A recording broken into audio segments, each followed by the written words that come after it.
What's going on, guys? Today we are doing the very first installment of the Intro to Traditional Archery video series. Basically, this is going to be a short video series where I break down my traditional archery setup, all the different gear I use, why I use it, and I'm going to get into some pretty detailed stuff. So this may be lengthy, but there's going to be a lot of great information in here. I really recommend watching it all the way through if you're just getting into traditional archery and you're looking for somebody that is really unbiased about the different products out there. So in this video, we're going to talk about the bow. So I started traditional archery about 3 years ago, and when I started, I didn't want to spend a lot of money on a bow. So I was looking anywhere between like $100 and $150, and after a lot of research, I boiled it down to two bows, the Samick Sage and the OMP Smoky Mountain Hunter. I went with the Smoky Mountain Hunter because the grip felt a little bit better to me.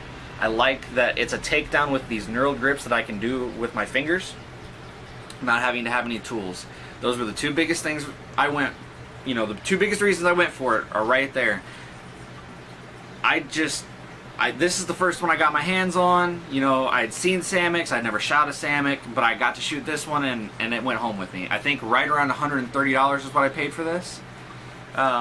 So it's right in that price range, and honestly I think it's one of the best starter recurves you're gonna find.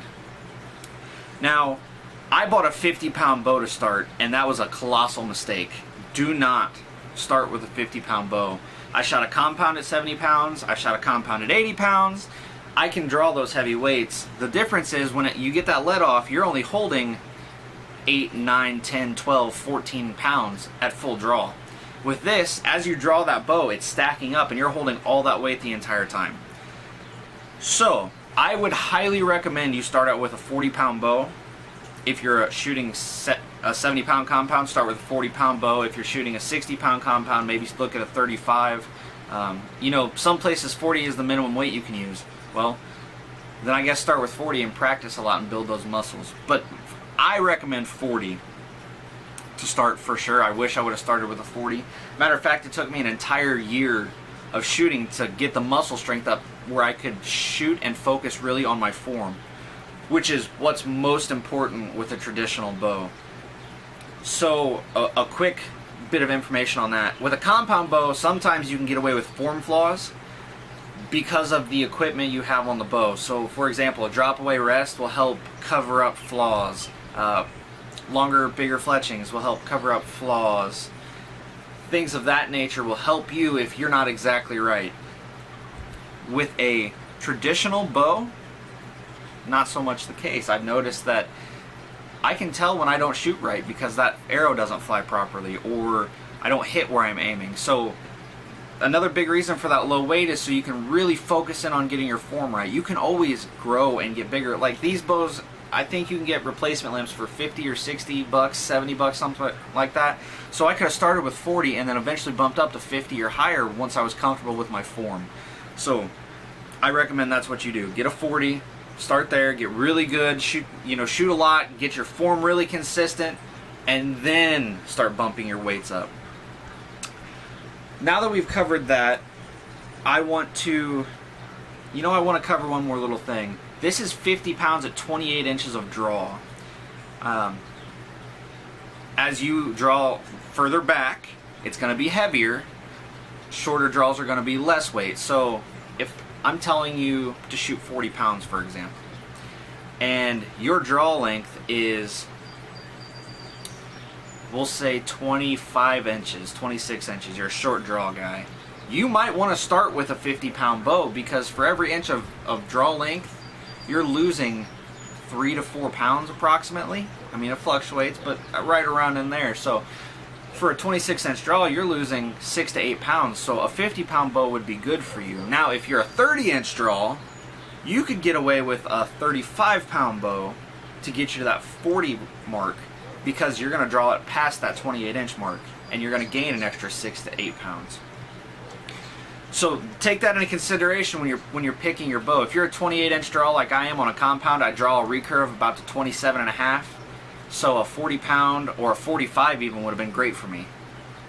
For you, like I said, make sure you pay attention to where your drawing. I figure usually you draw a traditional bow about a ½ inch short of what you would draw a compound. So again, take those things into consideration and understand that the further you draw it, the more poundage there'll be, the shorter you draw it, the less. Now, that's everything you need to know about the bow. There's not a whole lot going on. But I've made some upgrades to this bow to help me be a better archer, and I think they could be beneficial to you. One of the big things is, and it's not really an upgrade to a bow, it's an accessory. Get you a bowstringer. I made mine out of paracord and an old leather belt. I've used commercial ones. I really think the commercial ones are worth the investment. At the time I was just really broke, so I made my own. You can get a commercial bowstringer from 12 to 20 bucks, right around in there. So I think it's definitely worth the investment. Another big thing for me is this right here. And a lot of people probably don't know what that is. It's a clicker. So when I draw my bow, this comes out. Hear it click. So when I draw my bow, that comes out and clicks, and I know that I'm drawing to the same place and anchoring the same every time. I'm getting that same draw, and I anchor with my middle finger in the corner of my mouth. Just what works for me. So that clicker helps me make sure I'm having consistent form. Because I started with a 50-pound bow, I had a lot of form issues because I was trying to hold all that weight and I wasn't used to it. So I did that to help myself improve my form. You starting out very well could be beneficial to set one of those up as well, and there's a lot of great videos about that. Another thing I did is put beaver fur silencers on the strings. So that, to be fair, I use those because they're cool. It's beaver fur. Like, that's old school, you know, like old Fred Bear style. That's the biggest reason I went with beaver fur. Come to find out, they do a really, really stellar job of silencing the bow, and they're super durable. I've shot with those for a little over a year now, and they're still holding up no problems. The last thing I want to talk to you about is what you use on your release hand. I started with a leather glove, and I found that I wasn't confident that I was getting a clean release every time. So after doing some research, I discovered something called a tab, and that's exactly what this is. And basically a tab slides over your middle finger and sits like this on those fingers. And then this is for 3 undershooting, so you put the arrow on top and then you draw back. This one's made of calf hair. It's a Black Widow tab. I love it. I think I get a more consistent release with it. It's trimmed and cut so you can move your fingers individually, which is another thing I liked. So maybe consider picking up both a glove. You can find those fairly cheap, 8 to 10 bucks, sometimes 12. And a tab. This one specifically I think was right around 20, but you can find tabs for much cheaper too. And consider trying both out and figuring out what fits best for you. This is really, I've noticed with a recurve more than even a compound, it's really about what works for you is most important, because there's a lot of comfortability. There's a lot of importance in comfortability in shooting these things. You know, you have to make sure you're drawing consistent every time. You have to make sure that you're getting that anchor point. You have to make sure it's comfortable to draw, and you can hold it for a little bit if you need to.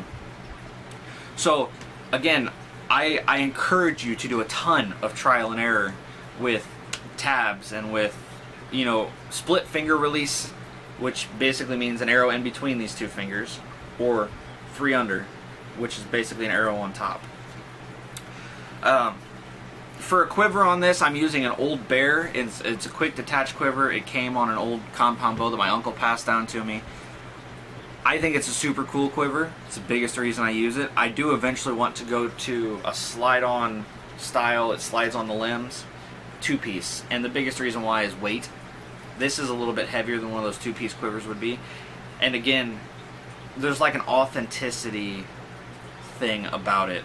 You know, eventually I want to get rid of this clicker, but I went with the beaver fur because of the authenticity, the old school look, and I think that slide-on quiver's got the same thing. Alright guys, so that covers everything with the bow. Again, 3 years, and I've beat this thing up too. I don't really take care of it the best, but it still shoots awesome.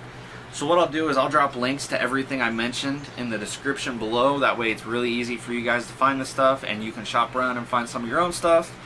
On the next installment, we're going to talk arrows, and I use something that's not very traditional, and that's carbon, and I'll explain why. But we'll talk arrows, and then after that we're going to talk broadheads, and that's going to be a fun video for me because I'm a big broadhead guy. So I'll catch you on the next installment where we talk about arrows. Thanks for watching, guys.